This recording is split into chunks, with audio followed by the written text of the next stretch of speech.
پیارے بچوں، ایک دفعہ کا ذکر ہے کہ جنگل میں دو چوہے اکٹھا رہا کرتے تھے۔ ان کی شکل ایک دوسرے سے بہت ملتی تھی کیونکہ وہ آپس میں ایک دوسرے کے بھائی تھے۔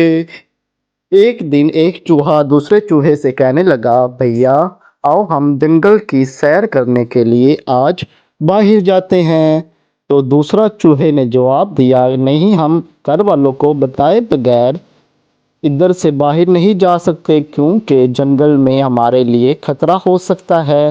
تو دوسرا چوہا کہنے لگا، نہیں، خطرے والی کوئی بات نہیں ہے، ہم تھوڑا سیر کر کے آتے ہیں، ایسے میں ہم تھوڑا لطف اندوز ہو جائیں گے۔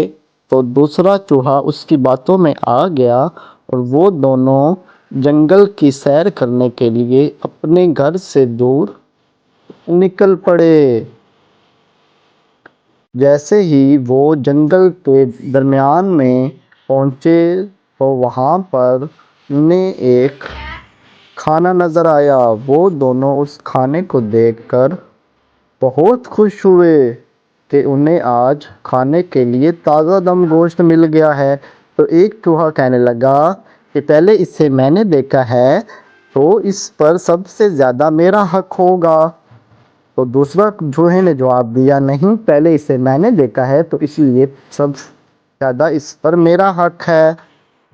ایسے ہی وہ دونوں آپس میں لڑتے رہے اور یہ فیصلہ نہ کر سکے کہ اسے کون زیادہ کھائے گا اور کون کم کھائے گا۔